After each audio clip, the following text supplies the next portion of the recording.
Hello, I am Dr. Diane Neubauer, she, her, and this is another episode of Conversations about Language Teaching. I'm here with, Dr. Reed Riggs, he, him.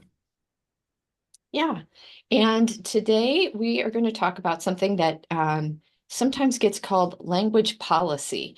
I'm afraid in saying that term that all the K through 12 teachers who just heard that are like, that sounds like people who like set laws and regulations. That is not me. This doesn't relate. Um, I've been trying to think of a way to say in short version what I'm thinking of when I'm thinking about language policy. It's those things, but it's also the decisions that you make in your classroom with your students about how you're going to use language, what language is okay to use, whose language gets preferred, and those kinds of decision-making factors are also part of what is called language policy. So it's not just people making decisions at the school district level or the state level or the country level. It's also how we act and what we are doing as like practical policies. So I actually took a course in this when I was getting my PhD, and frankly, entering the course, I thought it was going to be very dull and removed from my life. It was not, and I started to see the ways in which, oh, I see how people are in essence creating policies about what language should be used when and how it should be used and who gets to talk this way and that way and those sorts of things. And so I started seeing that in my K to 12 life, there were a lot of areas of language policy. One, for example, the actual statement about the target language use, the 90% plus target language use position statement, gets treated like it's a language policy by a lot of classroom teachers and then sometimes their students. And so it's those kinds of situations that I think this matters, the daily life back and forth with teachers and students. So, um, Can Reed, do you I, have a better way to say language uh, policy than saying uh, language policy? not better, no, to add a little bit. So, and we might title this episode just to make it really clear. This is language policy in classrooms. Like what's going on Yeah. in classrooms is what we're going to talk about today. I don't think we're going to talk about state level policy or laws and Or, things or like that. or we're going to be thinking about it in the way that teachers are encountering those things with their students in their Okay, classroom. sure. So, I would add also, you said treating, and I think treating is a really useful word to talk about what people are doing in real time in their classroom. And connected to the word policy is the word policing. And we see this mm, word used in research a lot where they'll say, like, oh, you can see here the teacher is policing the student's language, trying to keep them in the target language, or policing the language to stay in some sort of desired language for that particular moment. And so yeah, policing is how we is what we're is a term we can use to call what we're doing when we are enforcing some kind of policy, even if that policy was never written or said before. We are in that exactly. moment inventing, we're treating it as if the policy is relevant in that moment. I don't want to say that, I think it would be overstating to say that we're pretending that it existed before. That might be saying too much about it. But if you're maybe you're subbing for a language class, I've done this. I'm subbing for a Japanese or a Latin class, and the students are speaking English, and I say, "Can you say that again in your target language?" In that moment, I'm Yeah, acting as that's if one. there is some sort of, I'm creating some sort of policy, or I'm acting as if there's some sort of policy in place, Yeah. even if I never said so before. I'm in that moment. If anything, I'm creating it in that moment.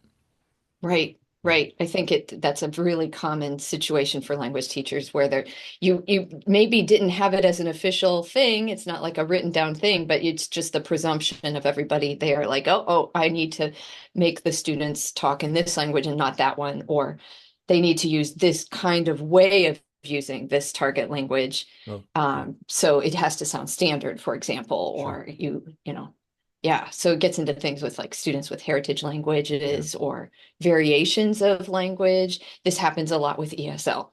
So, and variations of dialects within the US among native speakers of English. You have different language variations. Like, is one only one okay? And if you hear a student say something else, do you ask them to repeat in a different Yeah. way, Right. this kind of thing. Yeah. So those are all language policies, and sometimes we aren't even aware. that we're doing it. It's just an assumption that we have, but then our actions show that we're thinking this way. So it gets into like the beliefs you have about language and how we're supposed to use it. That's in air quotes for Yeah. those not looking on YouTube. So I have a reading that I had given to students in the course I'm teaching called Introduction to Multilingual Education. And it is chapter 16 from a book, which I will post in show notes. So the chapter is called Moving Forward, 10 Guiding Principles for Teachers. It's written by Ofelia Garcia and Kate Menken. And they have a whole book that they co-authored. And then this chapter is kind of a sum up. I want to say it's the last chapter, but it's full of these reflective questions. They, in their previous chapter to this one, they talked about research on language policies and the ways in which these things play out in classrooms, both like the big, state level, national level things, as well as the moment by moment ways we actually, like the habit formation we have about language and language use in a classroom setting. So they're going for the whole range, but they really like to center that teachers have choices in these things. And sometimes teachers, and I think especially right now, maybe in the current situation in the US, a lot of US world language teachers and ESL teachers are feeling some push from just the political climate, that the events around language and whose language and all that. So I think it might be a little bit of an empowering kind of a topic to think through, because they talk through what can teachers really still control. We are in the midst of a whole setting where multilingual learning isn't highly valued, I would say, by some elements in the US. Maybe that's just a human thing, and maybe others in listening from other places can feel the same, that learning another language may or may not be very valued, but teachers of those languages in their classrooms there's areas that we still have some control. And I appreciated that they did that. Teachers are not just acting like robots, subject to the policies of their school district or of their school or their department, but they are making creative ways to enact these different things as they work with their students, and very often seeking to do what they think is in the best interest of the students and the students' learning, even when it's different from those top-down types of decisions. So I thought some of these guiding principles might be fun, and I'll read some, and then tell me, if you have thoughts about what they've said here. So Sounds great. 10 is quite a few, but I would say there's some themes. So there's more like 6 of them, and then there's kind of a little group of a few that are kind of the Okay. same thing, but different angle on it, I think. Cool. So the first one is understand your own sociolinguistic profile and language practices. So a sociolinguistic profile could be like, what languages do you know? Like they say here, there's some sub questions here. So do some self-reflection with these questions. How many languages do you understand? Speak, write, read, sign? How well? How did you develop these ways of languaging? So how did you get that? They like to use language as a verb, Hmm. because they're very much thinking in terms of the social use of language and not of something that's cognitively described. Yeah.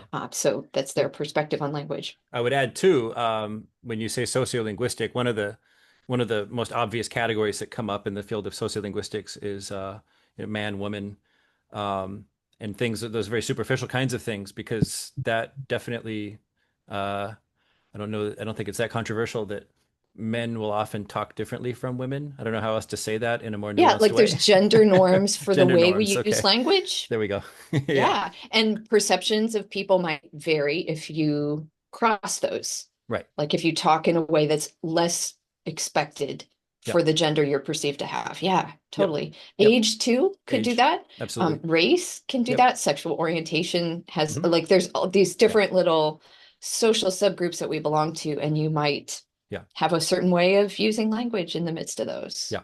So it's not just named languages like Spanish, French, Chinese, Right. English. It's also like the way that you find language used to be Sure. normal-ish. I was to share an example. I took a sociolinguistics course in the linguistics department at University of Hawaii, and we did a project where we were trying to fill in a database with recordings of local speakers of Hawaii English, not Hawaii Pidgin, Hawaii English, just standard English, Yeah. but to check if there were certain vowels going on in their speech. And so the our teacher had already done this project with previous years and had already gathered interview recordings of men and women at the youngest age brackets. It was like in their 20s and then maybe in their mid 30s. And then we Hmm. needed older speakers. And so I went and interviewed, I think, three older people in their 60s, one woman and two men. So I just went, a friend set me up. One of them was an uncle of a classmate, and I just had a list of questions, but then we just talked freely and got the whole recording on a really high quality audio recording. And then the professor took those recordings and added them to her database. And so it was to be able to compare how vowels are changing Oh, among yeah. over time. And so Yeah. sociolinguistics is kind of checking the big questions in that is how does language change and how does it vary from person to person? Yeah. And so gender, age, those are some big categories that you kind of start with. Yeah. Yeah, yeah. Yeah. Yeah. And definitely language changes. I've heard of vowel shifts in the US Midwest Right. too. And I can't remember when there was supposedly a big vowel shift, like the way that we pronounce words in Midwestern US, Mm. particular white communities Yeah. shifted some time ago. And I can't remember It's what it changing. was and what it Yeah. is, Yeah. but it's like things like in Michigan, they'll say the word BAG, like for a Bag bag, instead you of put bag. something in, a Yeah. bag, Bag. Yeah. like Yeah. it's Yeah. yeah, it Yeah. sounds more like the first syllable in bagel to me Right. when I hear Yes. someone Right. say it. So yeah. Yep. That's And interesting. like north Midwest, aren't you? Yeah. And Mm. so yeah. So these are all things to, yeah, consider. I'm a non-native speaker of Chinese, but I'm also a man, and that gender affects how I use Chinese and ways that I avoid using Chinese. I don't want to Yeah. sound too girly. Uh-huh. So Yeah. that's part of my And even profile. like in not so much I find in Chinese settings for me at least, just with being a woman, but in Thai, women use a higher pitched voice than I think is typical in English Right. for most adult women to use. And so it's like there's a deliberate, softer, higher quality of Thai speaking as a woman than as a Uh, man. So yeah, so then the question is, do anyway. you find yourself aiming to do that when you speak Thai? I, I when I was 16, I was an exchange student in Thailand, and I actually remember that I once tried to make a joke with my Thai host family because there are different pronoun words for I or me, depending on if you are a man or a woman. And I was deliberately trying to affect a male voice Okay. and I was saying poem. And I was like trying to joke and Yeah, they yeah. like looked at me like I was a nut. Right. And then, I mean, so I was aware of it then. Yeah. Yeah, because I was dropping my voice and I knew it wasn't Mm. just Yeah. the actual Sure. vocal range Yeah, of, yeah. pitch is different. Yeah. Women tend to have a higher pitched voice Sure. than men tend to have Tend to, yeah. anyway, but this Right. was something different. Yeah. Yeah. So So when I you think I when you was do aware. demos in Thai now, do you aim for a more of a native Thai woman sounding accent, or do you make it kind of more personal to I you? have I have thought about it. I mean, Yeah. I give the excuse that I am not entirely fluent in Thai. I do what I know, I know.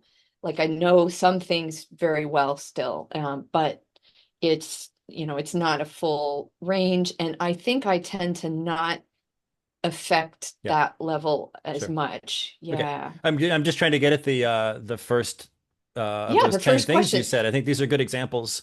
This Yeah. is exactly the kind Yeah. of reflection that they want somebody to do. Right. And some of the other questions they have, like, how would you describe your languaging at home? Hmm. In social situations, in Sure. professional Yeah. situations? Yeah. How Yeah. about in your classroom as a Right. teacher? Yeah. Like, are there ways you talk differently because Hmm. you're in a classroom setting or because Yeah. you're talking to a student or their parent or Yeah. their? So My yeah, for wife my sure. wife talks about a native mainland Chinese teacher at her school who speaks very differently to the students when teaching in class. And she even notices tone differences that she thinks are kind of odd, but it's her an affect kind of thing that it's a performative thing that she does for the students, maybe to be comprehensible, maybe to sound nice. I'm not sure what Or the she goal. she thinks so, maybe she's Oh, could not be. even aware of it. It's just like, Yeah, who knows? yeah, she's acting the part of a The teacher part of a and teacher. so Yeah. thinks that should sound that way or Talks like, something. yep, Yeah, yeah, yeah. yep, yep, yep. Cool. Yeah. That's So awesome. being aware of all those things, like we are ourselves kind of shifting the way that we use language in different settings. Yeah. And so Yeah. we should expect that students are going to be needing to do that Yeah. probably, or they are going to do it, whether or not they don't necessarily need to be taught to do it in the language they're gaining, but Right. Not they in the probably classroom will do it. necessarily. Right. Yeah. Yeah. I, Yeah. I, So being yeah, aware of yourself is a good starting place. yeah. We'll circle back if it becomes relevant, but this idea of like training them to sound like an exact regional, particular region of Chinese speaker of a particular gender, like a particular age group, I don't personally see that as needing any emphasis in the classroom. I Yeah. think I love the option, so I love the exposure, but Yeah. I don't see development as something that can be so exactly trained each step along the way. And Hmm. so, to me, Yeah. development kind of means that there's all these Kind strange, of messy. yeah, messy stages they're going to go through. Hmm. And ultimately, if you're forcing a person to act a certain way, they're more likely to resist it. So I don't, That can happen. yeah, Yeah, or if they do go along, wow, I don't know if that's why I wanted them to, just because they right, felt yeah, because coerced. yeah, so Let's be, yeah. But that you reminded me of audiolingual method. I think mhm. audiolingual method would say like, oh no, let's get this exactly. We Yeah, have this perfect way to make this sound. So right, let's make them do it until they get that, because right, that's the really good language stuff. sure, And like, oh, but that's not really what happens in the world. So let's yeah, use no, language the way that people use language in the world and right. allow for that change and And that choices, variation. And change in choices and yeah, development, sure. Okay, you yeah, want to go second yeah, one? yeah. So the second one, related, but instead of thinking of your own self, know the sociolinguistic profile and practices of the students in your Mm, classroom, sure, your school community, students' families, and the community surrounding the school. yeah. So you're thinking about like, what do your students do in classrooms as they speak? What about in media that your students like to watch? I mean, I hear the 6-7 thing is huge right now. I am not Well, teaching little kids, so I don't know that they like adults to use it. So that's the other problem right. with that. It's like it's See, if it's a this is little the act age of thing. rebellion, then it needs to come from them for it to have the meaning that they bring with it. Yes. And if Yes. it's a little act of rebellion for them, then if anything, I'm just squashing their little rebellion act and making it not fun anymore. Um, Yep. so Yep. if they introduce it in class, then there's more of a chance that they'll feel ownership over it. And then they'll say, Yep. haha, we got the teacher saying it. Haha, we did that. Hmm. But if I initiate it, typically, then they're like, oh, Like, nah, it's our thing. It's our thing. Yeah. Yep. So yeah, just yes. being aware. Feel like Yep. those all proliferated. I mean, it's like I was teaching middle school kids when it was like lit was a big No, deal for a little right. while. Yeah. And then like, was it, oh, I had students who like to say, let's go. And Yeah. Oh, like, yeah. I still hear that. My you seniors, hear I don't that? know if it's gone now, but my seniors last year were See? saying that.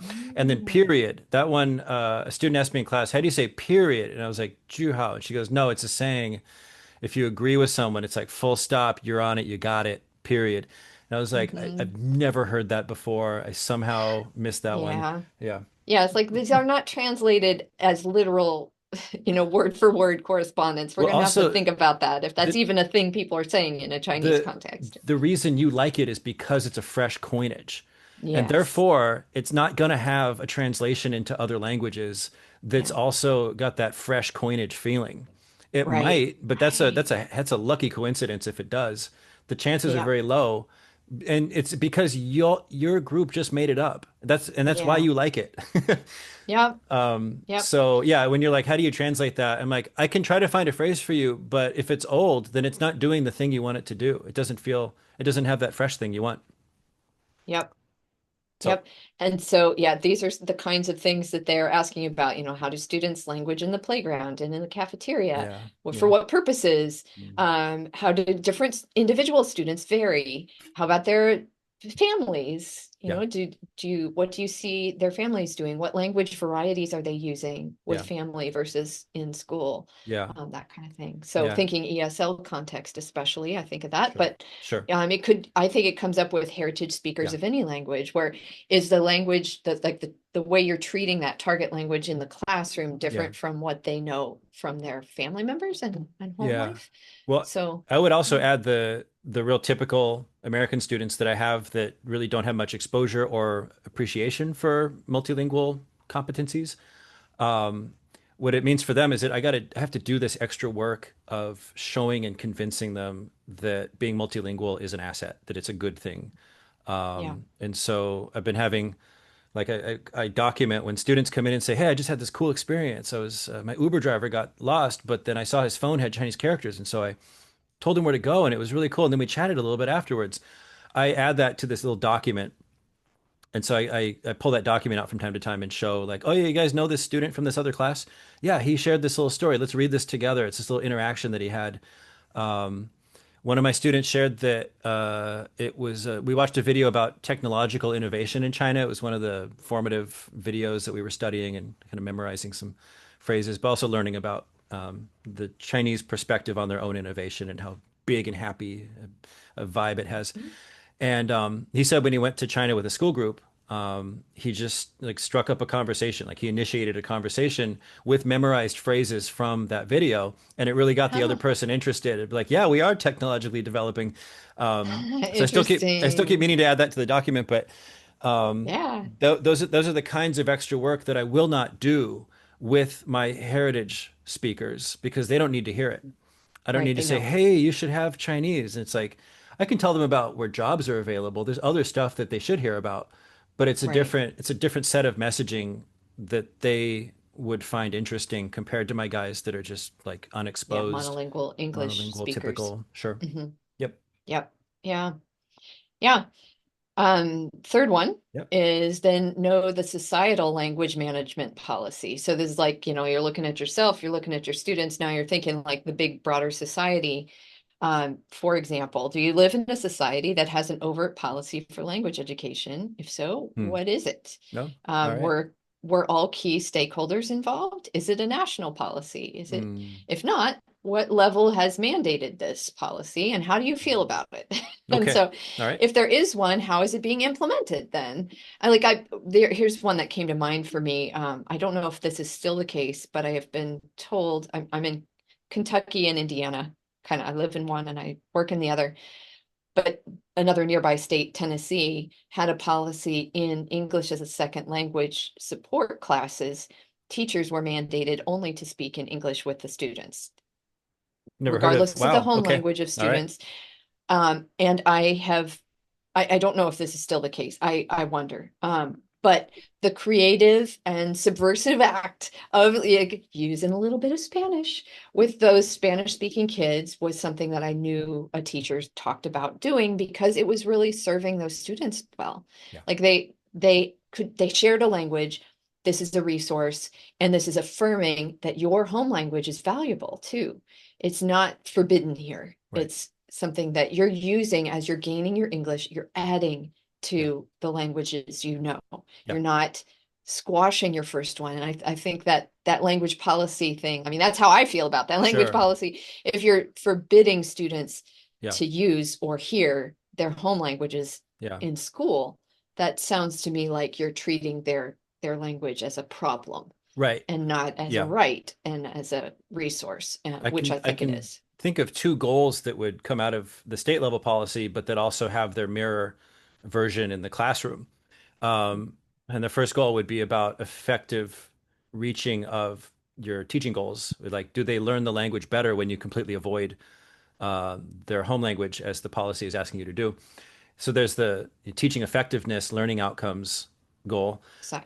Yeah. But then there's also a sort of language attitudes related kind of Hmm. thing where it's like, Yeah. can we get people to value English and devalue whatever other languages that aren't English that they're bringing in? Mhm.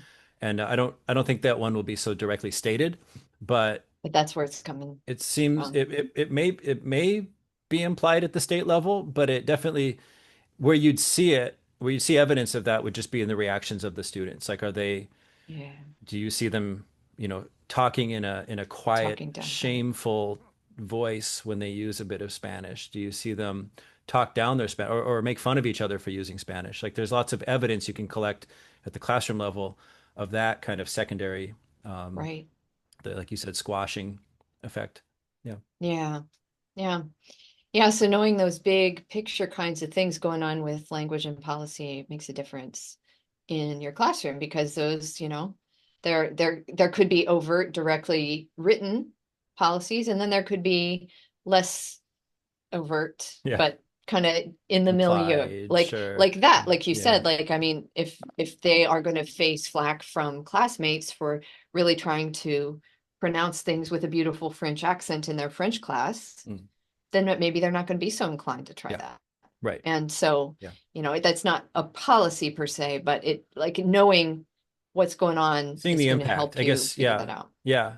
And I would also think if it's the teacher that's asked to carry out the policy, then the teacher should be responsive to its impacts. Like, the teacher should be Yes. watching. Yeah. Is it creating attitudes that are either harming our learning outcomes or harming just other sense of like self, um, maybe Yeah. self identity, things like that, Right. self image. Right. Because we live in this big context. So this is Yeah. possibly affecting us at any point. Yeah. And then fourth point, they have know the school's language education Okay. policy. Yeah. And so this is where I think you start to get in world language, you might start to get like department level decision making about, which languages are okay or not, how do we use them or not? Is there, I hear this a lot with Spanish teachers in terms of choosing which dialect of Spanish is going to be useful, or are they a native speaker of English who's added Spanish and now they're teaching Spanish. So Hmm. they don't really have a heritage connection to one dialect of Spanish. So, like, how to make all those decisions, I think this is where some of this comes in. Sometimes it's being done at a bigger level than the individual teacher, it's at the Yeah. school district level or the school level. Sure. Um, yeah, I Oh, I've think, heard of Spanish departments where, just a few squeaky wheels, a few of the louder teachers are really adamant and pushing for like standard Spain or some sort of yeah, standard textbook type of Spanish. And right, then teachers who come in from a South American country are saying, well, I want to, be myself. I'd like to just be my authentic self. And they're saying, no, no, no, no, no, right, we can't, it's just not our goals. right, We can't, we have to aim yeah, to teach the students standard right. Spanish. Yeah, Right. I actually heard, I'll keep it anonymous, the context, but sure. in a university setting where there was a person who had a regional accent in his Mandarin, and he was a top scholar, Mm. and he was almost not hired because people were like, Native how speaker? standard is his pronunciation of Mandarin? Yeah, Native, native native. Oh boy. speakers Okay. with other native speakers Yep. who thought that their language production was more standard. Yeah. And so, I mean, Yeah. yeah, I've wow. also I've also heard bits of discriminatory talk where if you have teachers from Taiwan and then they'll say, Yeah, "Oh, we that don't kind we of don't thing. want any mainland teachers here," or I don't know Yeah, if it or goes the vice other way. versa. I it could, I I have suppose. heard Taiwanese teachers of Mandarin Chinese in the US think less of their, like, oh, well, I have an accent. Yeah. So it could And go like, that way well, too. we all have an accent, Yeah. Right, you right, know, right. Yeah. but it's not the preferred one in Yeah. their minds. And Right. so, Yeah. yeah. I'm afraid I'll teach the students the wrong thing. That's kind of, Uh-huh. yeah. Yep. Yep. Yep. Okay. Well, and this gets into number five, All right. actually. Hmm. So there's a list of understand from here. Yep. Understand your beliefs, attitudes, ideologies, and motivations. So thinking about that, what are your beliefs about a standard language or other varieties? Mm. How do you describe your language identity? Are you and your students linguistically similar or different? What do you think about bilingualism? Do you think there are cognitive consequences? What might those be? Are there social consequences, and what Yeah. might those be? That kind of question. Um, yeah, Yeah. yeah. So cool. I think that ties Um, to ties to stuff we've already touched on, I think. Yeah. right. So they start again with that understand your beliefs about your own, and then the next one is understand the beliefs, attitudes, ideologies, and motivations of others Yeah. related to language. So Yeah. what are the attitudes of people in the school administration, Sure. parents and families in the Yep. community, And the students. non-teaching staff, Yeah. all of that. So The students too, right? Are we including yeah, they don't particularly list that right there. I think interesting they're thinking in terms of, others, other outside, okay, yeah, around your classroom? they should have had students. I don't know if, Hmm. Okay. yeah, All right. I thought it was implied. I'm Yeah. not missing Interesting. it. They didn't Cool. include it in that time, Yeah. actually. Interesting. They're Yeah. talking about the adults, so Okay. yeah. I definitely Um, meet parents during like, back to school night, things like that, or open house. And yeah, I have to kind of massage their beliefs about yeah, what this is for. If they'll say like, oh, yeah, they're so nervous, or or I have parents that'll come in and say, oh, Mandarin, like, oh, that's going to be so hard. That's my chance to like pitch a little bit of right. why we're Every doing time. this. It's that there are Chinese Right. speakers here, like around us. When you go to the airport, Mhm. when you take an Uber, when you Yeah, go to the store, and I have a weather emergencies unit. I tell them about, and the scenario is that it's kind of a disaster situation, maybe flooding, maybe a fire, but there's some Chinese speakers around who need some help, yeah. and it's a very So be realistic ready. situation. Yeah, Yeah. yeah, right where you So all are. Yeah, for for sure. sure. Yeah. Yeah. So yeah, there's So Chinese speakers are broadening. everywhere, and I'd say the Hmm. same for Spanish, um, and other languages too. So yeah, I really Yeah, try to pitch it to the families that like you might not be planning to travel to China anytime soon, but this language it's is still useful useful. here and in Yeah, work and employment and all kinds of contexts. So yeah. yeah, there's an Yeah, and I immediate would say need. also it's extremely personally enriching and Yeah, expanding your view oh, for of the sure. world to start to Absolutely. look through the lens Yeah, of a new language because you're also attached to that yeah, cultural things that come through that too and starting to develop, yeah, yeah. Bigger your own thinking. thinking. Yeah. Yeah. Yeah. Yeah, and access to all the media produced in that. Like, Oh yeah. I think there's some top-notch stuff to read and Yeah. to watch and to listen Yep. to that I would not have except through Mandarin I Chinese. So, And I've had and other students languages too. commenting. Yeah, students have been commenting over the years that it's my class that has been causing them to think of like English in a different way because Oh, cool. they just assumed how things work. I guess in English, Yeah. how naming things works. A thing is the thing. A cracker is a cracker. A cookie is a Mhm. cookie. And I'm like, in Chinese, they're both bingan. Both again. It's like a cracker is a type of bingan and a cookie is a different type of bingan, but they're like one thing. And in English, you wouldn't think of cookies and crackers as having any Yeah. connection, but those kinds of like resorting of the things around us Hmm. isn't something that they had really ever considered the flexibility of. Yeah. So And for it's all the people with British English who just heard that cracker and cookie, cracker, that's biscuit. the thing at Sorry. Christmas time where you pop open the little Sure. Okay. package and it has a little paper Right. hat, right? There Yeah. you And go. then the cookie, well, Yeah. oh, that's some American thing. But Oh, yeah, all yeah. right. American cracker and cookie. It's a American English biscuit. biscuit. Yeah. Yes, a biscuit in There the you US is a different thing, go. but Right. yeah. That's true. Yeah. Sweet thing is a cookie, and then a savory thing is a It's the cracker, cracker. I Sure. think. Yeah. Yeah. No chocolate in the Yeah. cracker. Right. Right. Okay. And then number seven, know the staffing, organization, and leadership structure in your school. And they suggest Interesting. interview Interesting. people about how that, like how are classrooms staffed? Is it adequate to meet the goals of the school's language policy? Let's say like you're in a US classroom where you're supposed to have some bilingual support because you have a certain No. percentage of your student population Yep. speak Spanish at home and Yep. they're coming into an English environment in school and you're supposed to have a bilingual aide Yep. in your first grade classrooms everywhere. Gotcha. Do you? Yeah.